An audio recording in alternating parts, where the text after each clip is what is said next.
Happy evening all of you. I am professor Anant Kumar Das. आज मैंने फिर से एक बहुत ही अच्छा टॉपिक लिया आप लोगों के लिए। कहाँ कहाँ से गायब हुए हिंदू, कहाँ कहाँ से गायब हो गए हिंदू और हिंदू धर्म, है ना। कल मैं जी न्यूज़ डीएनए देख रहा था।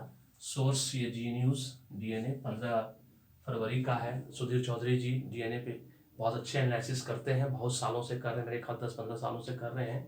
मैं उनका फ़ैन 2000 जो पार्लियामेंट में अटैक हुआ था उस टाइम से उनका मैं फ़ैन हुआ था। उस वक्त वो रिपोर्टर थे और लाइव रिपोर्टिंग कर रहे थे। और उसके बाद फिर डीएनए शुरू हुआ, तो फिर डीएनए का मैं रेगुलर वॉचर हूँ, है ना। उसके अलावा बहुत सारे न्यूज़ चैनल में देखता हूँ, जैसा कि मैंने आप लोगों को पहले भी वीडियो में बताया है। बहुत सारे मैं नेशनल न्यूज़पेपर पढ़ता हूँ और सबका निचोड़ निकाल के आप लोगों को बताता हूँ। आज मेरा जितना वीडियो है सब उसी के नतीजा है।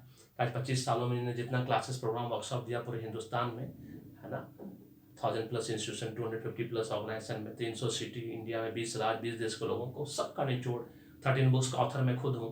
तो मैं अपने बुक्स जो मैंने लिखा है, इतना पढ़ाई की है अपने आप में, तो उन सब का निचोड़ मेरे वीडियो में देखने को मिलेगा आपको 100% लर्निंग के साथ। चलिए बताते हैं इसको। आप पढ़ लीजिए, पॉज करके पढ़ना चाहते चारों देश का नाम, जगह का नाम पढ़ लीजिए, लेकिन इसको समझना होगा क्योंकि इससे रिलेटेड बहुत सारे तथ्य हैं, फैक्ट्स हैं। जो फैक्ट्स अमृत के अंदर मैं लेता हूँ, मानो या ना मानो, कि 300 ईस्वी ईसा पूर्व मैंने जीसस क्राइस्ट के बर्थ से पहले मौर्यन डेंसिटी जो था, जो मौर्य जिसको आप लोग बोलते हैं मौर्य शासनकाल के टाइम के आसपास, कुषाण शासनकाल के टाइम के आसपास, उस वक्त का ये बात है कि 300 ईसा पूर्व जो था, उस वक्त गंधार नाम से क्लियर है, गंधार, है ना। कुछ नाम याद आया? गंधार नरेश किसको बोलते हैं? महाभारत का याद करिए। शकुनी मामा गंधार नरेश थे। तो शकुनी मामा, उनकी बहन कौन थी? गंधारी हमारी धृतराष्ट्र की पत्नी। किनकी मम्मी थी? दुर्योधन की मम्मी थी। इसका मतलब दुर्योधन का ननिहाल था गंधार। अब समझ में आया कैसे कनेक्ट हुआ ये। शकुनी मामा गंधार नरेश थे, उनकी बहन गंधारी जो महाभारत में रानी थी। किसकी रानी थी वो? धृतराष्ट्र जो राजा थे उनकी पत्नी थी। अब वो किनकी मम्मी थी? दुर्योधन की मम्मी थी। इसका मतलब दुर्योधन का ननिहाल हुआ, मतलब कौरवों का 100 भाइयों का ननिहाल हुआ गंधार, जो कि बाद में बन गया अफगानिस्तान। जी हाँ, अब समझ में आया आपने कैसा संबंध है, किस तरह से, कहाँ से गायब हो गए पूरा हिंदू और हिंदू धर्म। अब क्लियर है आपको। अब आता है ककई, नाम से क्लियर है। इस नाम को कौन ऐसा है जो नहीं जानता, जो जिसने रामायण देखी हो? ककई भरत की माता, है ना, राम लक्ष्मण भरत शत्रुघ्न, उनकी माता। इसका मतलब वो उनका मायके था ककई, जो जगह का नाम था, छोटा प्रोविंस राज्य था, है ना, एक तरह से कंट्री था उस जमाने में। और वो ककई माता जब भरत की माँ है, तो नेचुरली भरत का ननिहाल हुआ, वो फिर से नानी घर हुआ, वो बन के कन्वर्ट होके हो गया पेशावर, जो आज पाकिस्तान में। बहुत सिंपल। महाभारत रामायण पढ़ेंगे तो आपको उल्लेख मिलेगा कौन सा राज्य कहाँ से टूट के, कौन सा कंट्री कहाँ से टूट के कहाँ कहाँ चला गया। अब वहाँ ना हिंदू है ना हिंदुइज्म है, वो पूरा मुस्लिम कंट्री है, दोनों का दोनों। अफगानिस्तान, जैसा कि मैंने इससे पहले वीडियो में आपको बताया कि हमारे अखंड भारत का जो सीमा था वो ईरान से जाकर मिलता था।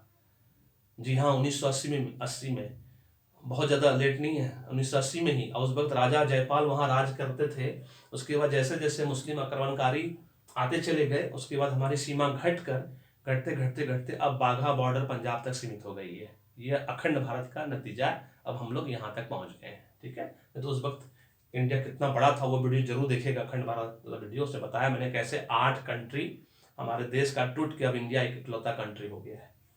कुंभा, नाम कुछ याद आया आपको? कुंभा, कुंभकर्ण यहाँ के राजा हुआ करते थे। जी हाँ, कुंभकर्ण कहाँ मिलता है? रामायण में। किसके भाई थे? रावण के भाई थे, वो उनके यहाँ के राजा हुआ करते थे। और ये कुंभा जो है, नाम चेंज होके काबुल बन गया, जो कि आज की डेट में अफगानिस्तान की राजधानी है, कैपिटल है। बहुत सिंपल है। तथ्य देखिए कैसे जुड़ा हुआ है, मानो या ना मानो। गूगल में सर्च मारिएगा आपको मिल जाएगा, वेरी सिंपल। विकिपीडिया मिल जाएगा आपको। मैं तो जी न्यूज़ डीएनए में देख के ये सब हैरान रह गया, क्योंकि मुझे भी नहीं पता था। मैंने बड़ा चाव से देखा उस न्यूज़ को कल, बहुत गौर से देखा। सुधीर जी को तो मैं रोज ही देखता हूँ वैसे उनको, है ना, क्योंकि मुझे मालूम है कि हिंदुस्तान के बारे में कुछ भी अच्छा जानना हो तो सुधीर जी को देखिए, उनका जी न्यूज़ देखिए, डीएनए देखिए। अगर हिंदुस्तान के बारे में कुछ भी बुरा जानना हो, किसी पॉलिटिकल पार्टी के बारे में या किसी और चीज़ के बारे में, तो फिर एनडीटीवी देखिए रवीश जी का। मैं भी उनका उनका देखता हूँ, है ना। और मैं रजत शर्मा जी का भी इंडिया टीवी देखता हूँ, रिपब्लिक वर्ल्ड देखता हूँ मैं, आज तक भी देखता हूँ, मैं बहुत सारे न्यूज़ चैनल देखता हूँ मैं। क्योंकि मुझे न्यूज़ बनानी होती है, मुझे अपना वीडियो बनाना होता है। मैं 8-10 न्यूज़ चैनल वॉच करता हूँ, 8-10 न्यूज़पेपर देखता हूँ, पढ़ता हूँ, ऑनलाइन ऑफलाइन जो भी है। बहुत सारी किताबें पढ़ता हूँ, गूगल पेज में 10-15-20 पेज में सर्च मारता हूँ, उसके बाद जाके मैं कोई चीज़ बनाता हूँ। ऐसे नहीं बनाता मैं खुद। मैं 13 बुक्स पढ़ता हूँ तो मुझे मालूम है ना कि बुक्स लिखने के लिए कितना पढ़ना पड़ता है। थोड़ी मजाक है। चलिए बताते हैं तक्षशिला। तक्षशिला के नाम से कुछ याद आया? याद करिए, रामायण में तक्षशिला। फिर से भरत, राम के भाई, यहाँ के राजा हुआ करते थे तक्षशिला के। चाणक्य ने अपनी शुरुआत प्रचार प्रसार यही तक्षशिला से की थी, है ना। बहुत सिंपल है। और ये अब कन्वर्ट हो गया है रावलपिंडी, जो कि पाकिस्तान में है। तो ये था हमारा सत्य, फैक्ट, जो कि डेटा इंफॉर्मेशन पर अवेलेबल है। मानो या ना मानो, मिथ।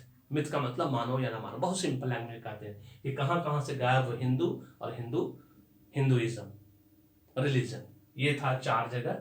300 ईस्वी ईसा पूर्व ये सब पहले कंधार था, ककई था, कंट्री के रूप में, राज्य के रूप में मान लीजिए, कुंभा, तक्षशिला, वो बन के अफगानिस्तान हो गया, पेशावर हो गया, काबुल हो गया, रावलपिंडी हो गया। अगर आपको वीडियो पसंद आया तो उसको जरूर शेयर करना, आप जरूर लाइक करना, है ना। और मेरे सबसे पहले यूट्यूब चैनल को आप सब्सक्राइब कर लो, सो दैट आपको नोटिफिकेशन मिलता रहे। Thank you so much. May God bless you. The happy beginning.